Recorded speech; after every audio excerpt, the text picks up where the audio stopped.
Okay, hello, greetings and welcome. All right, so this video is a continuation of a conversation I recently had with a student about how to be happy on your spiritual path, and for that matter, how to have a happy life. And let's look at this from an alchemical viewpoint. In alchemy, we transform lower energies to the higher. So within our physiology are our base primal instincts. We want to take these primal urge energies and raise the frequency of these energies up. So how do we do this? We have to identify what those base energies are. So what we do in Hermetics and in most systems of alchemy is look at fire, air, water and earth. These are the basal energies, the drivers. In a person's personality, the earth element stimulates a need for wealth. It stimulates a need to have a cave, to have a home, have security, and to have a certain quality of life. This is a basic earth element primal need. Your body consciousness is regulating your need to breathe, you're regulating to eat, to sleep, to have this security around you. So it pushes you to do that in order to survive. We need this basic thing for survival. The water element gives you your sexual urges. It gives you a need for socialization, to have social networks, to have close family and children. It gives you a higher chance of survival. So all these social aspects are an aspect of the water element. Fire element. This is your need to control. You need to control your environment to survive. And the higher your ability, the more alpha you are, the higher your chance of survival. So this primal instinct to control others is the fire element we need to direct. And then the air element is you need to understand that yearning for education, understanding your environment, gathering knowledge. So these four elements, we want to take the energy from each of these areas and utilize it as a driver to be contented and joyful in your life and to center those energies within your spiritual practice. So let's look at the first one, the earth element. Now this is what makes people work really hard, 9 to 5, so that one day they can retire and have money and be happy in the future, and they may be miserable while they're doing their 9 to 5 job. So this driver is your basic thing that makes people work really hard for that paycheck at the end of the week. With this, the first thing we want to do is take that driver and settle it into contentedness. When you look at what you have and you go, okay, I want to be content with what I have. So generating a field of consciousness of contentedness. Sit down quietly, close your eyes, show gratitude for what you have, and be content with it. And what this will do, it'll start to demagnetize the yearning for this and the yearning for that. And the energy that makes you chase the rainbow will soften off and you'll be happy with what you have. So sit in stillness, cultivate contentedness. And what this will do, it'll change the nature of the type of work you do. It'll change the nature of your emotional patterns, your thinking patterns, your drivers for how you focus your life and your energy. And it'll get you more into this space of, I'm content with what I have. I'm going to work on a job that I'm joyful in. And I'm going to do what makes me happy and content. And it gets rid of that thing, I'm going to work really hard for this object. But what it does do is that I'm going to be happy working in whatever I do. Changes the driver from an outside object to an inside feeling of joyfulness and happiness within your own experience. So this is an earth aspect. When we start looking at this metaphysical, it relates to equanimity, stillness.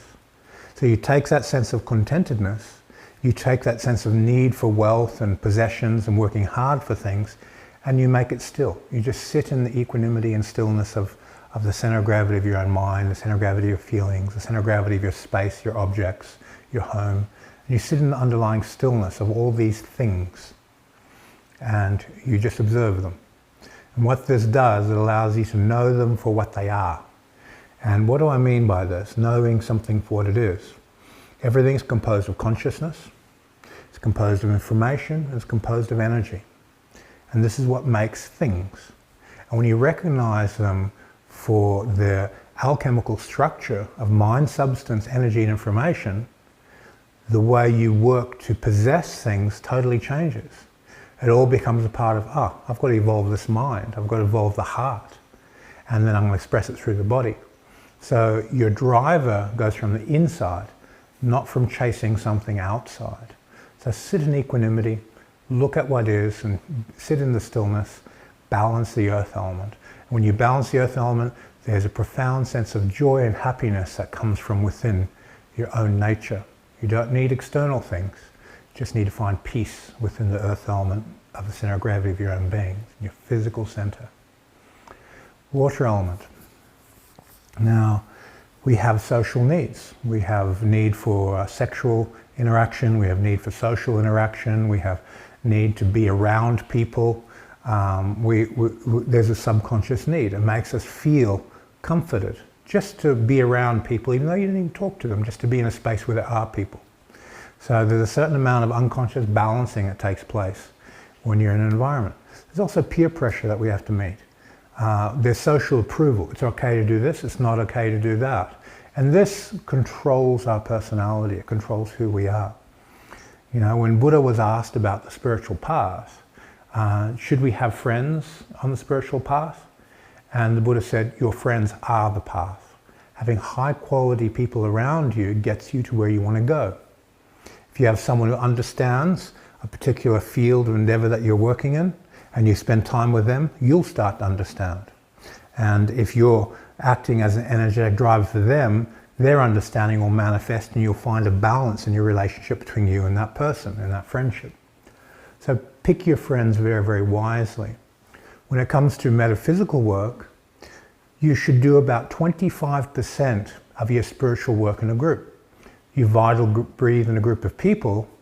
1, 2, 3 people bounce energy off each other and you have a power of 9. 4 people, you have a power of 16. 10 people, you have a power of 100. This reflective resonance effect between tuning forks and all amplifying each other's energy has a profound acceleration in your growth. So practicing in a group for about 25% of your scheduled practice is very valuable. Have at least one person. In the Bible, they say when 1 or more people come together in my name, it's an amplifier. When you practice whatever religion you follow with another person, 2 is the power to generate 4. It amplifies.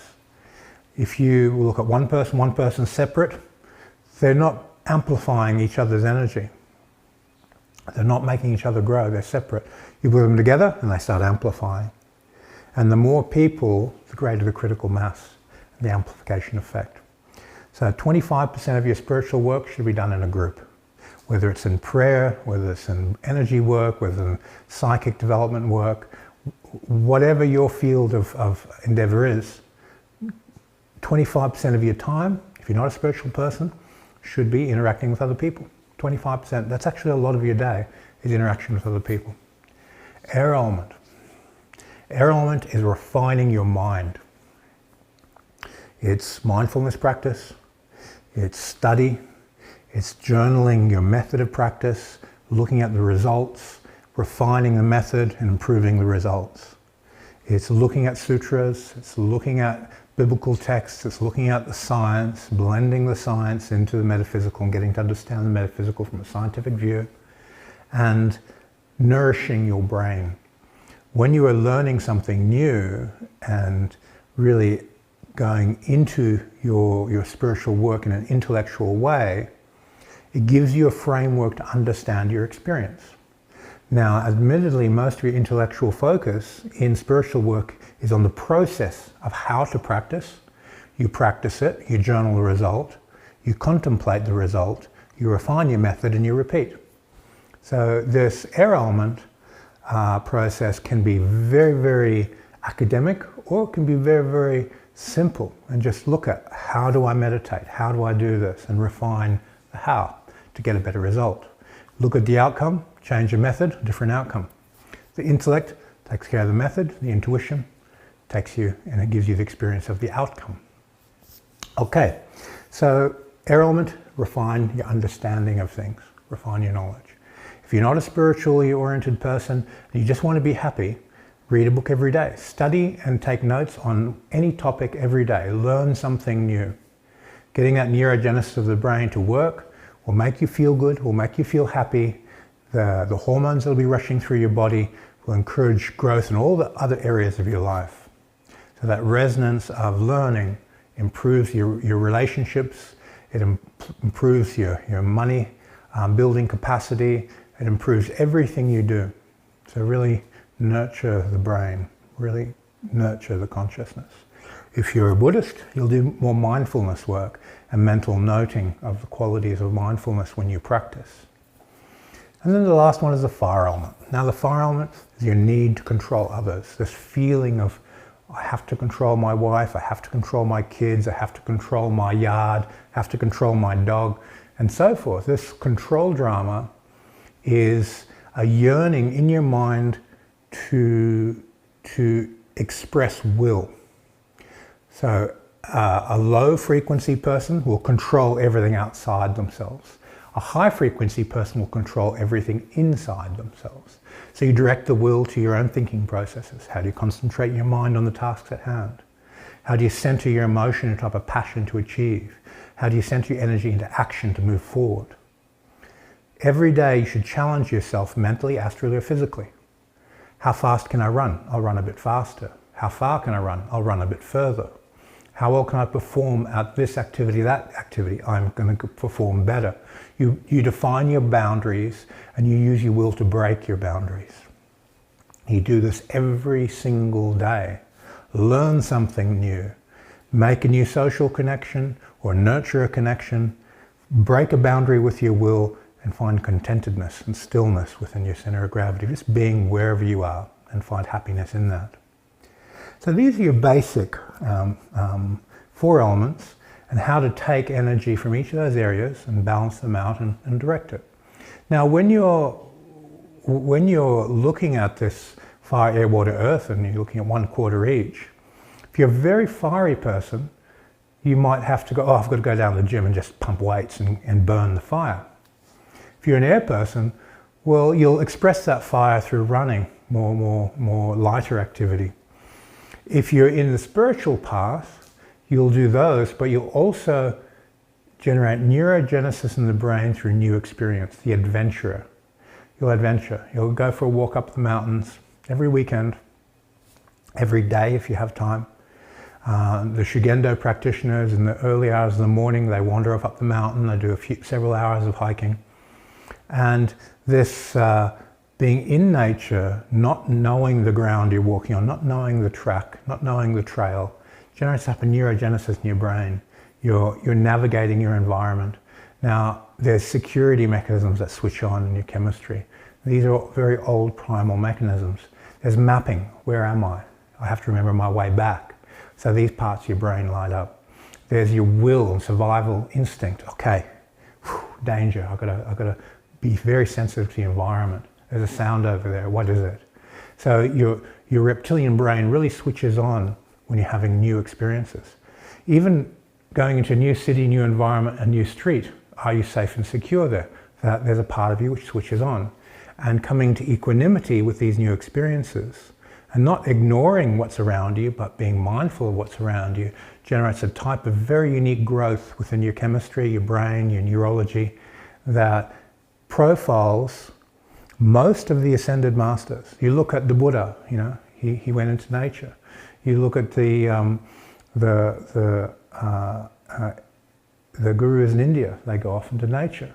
You look at the different masters in Japan who attained enlightenment, they went off into the mountains. They go off into the desert in the Arabic countries.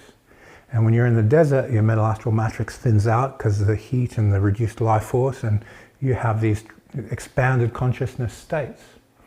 All the ascended masters, when you look at their history and how they led their life, they had extended periods of time in nature, being exposed to the elements of nature leading up to their enlightenments, their epiphanies, their high states, touching divinity and so forth. So every day, 1/4 of your training should be getting out into nature, challenging your will. If going up on a track in nature is not suitable, go to the gym, break a barrier, lift heavier weight, run faster. Find what barriers are there mentally, break them. Astrally, do something that scares you every day. Confront a fear. Scared of spiders? Come on, spider, crawl on me.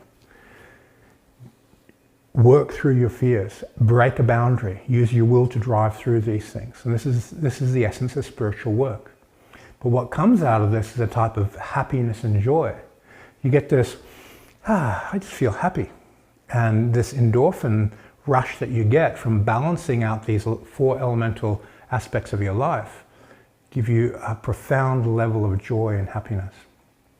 Inside of that is an opportunity for spiritual growth, because you're less distracted by, I've got to work hard for retirement, make money. I have to do this, I have to do that. You're just happy being who you are, where you are. And the way you work changes. You make money to accommodate and support your family and your environment, but you do it differently from a different mindset. And you'll be able to do it with much higher level of intelligence, because you're not emotionally driven by fear and, I've got to do this so I have a good retirement, that I don't go hungry later. But you'll do it through mindfulness. You'll go, this is a better opportunity. This is a trend coming up. And you'll generate a sensitivity to your environment to have better performance in what you're doing, because you don't have the emotional cloud that's blocking that. So this sensitivity increases when the elements come into balance. So this living a happy life is about balancing the 4 elements, defining them. In Hermetics, we break the astral nature of fire, air, water, and earth into each of the elements emotionally. And then we look at our personality and we apply strategies to equalize each aspect of our personality, swing the pendulum from anger and irritability into a driven willpower, swing from floatiness of the mind into clarity and thinking of the mind, from lower emotions, swing them into nurturing and caring and loving emotions. And then we take the pendulum, we swing the pendulum for each emotion to its opposing positive and raise the frequency. And then once we've done that on a level of, I want to do it within my thinking, I wish to do this within my feeling, I wish to do this in my body, and you act upon it, that action creates a habit. The habit has a critical mass, and it becomes who you are to think, feel, and act in that particular way. In order to do that, you have to choose. I have to look at myself and go, I like this, I don't like that. Okay, what do I want to change? I want to change one particular component. Put your attention on it, put your feelings on that, and then put your action and change. Create the changes. Then these 4 elements come into the spirit, into the mind. And when we look at the aspects of the mind, at the very top, at the quadrupolar nature of divinity, the 4 pillars of King Solomon's temple, there's divine will, omnipotence, there's universal love, there's a type of insight, understanding, there's a type of omnipresence in the earth element, and these balance within the pinnacle of the spirit. Now the spirit is a vibrational match to the universal mind. The microcosm is a vibrational match to the macrocosm. So divinity is the essence of you. We're a vibrational match to God in spirit, in the essence of spirit. So the alchemist will look at these elemental qualities and go, right at the top are these divine qualities that are a reflection of God. And this is the essence of who and what I am. So let's take that earth, move it up to omnipresence. Water, move it up to love. Air, move it up to insight and understanding. Fire, move it up to this omnipotence quality. So we make a vibrational scale. We do what's called raising the lower energies to the higher. And this is the fabric of alchemy. This is how alchemy functions. And Franz Baden's work, From Initiation to Hermetics, The Key to True Kabbalah, and his text on evocation, they're a method of understanding that knowledge, how to tune into it. So that book's available online. There's many PDFs that you can purchase. There's various translations and so forth. Very, very good investment of your time to have a look at that knowledge. All right, thank you for your time, and see you in the next video.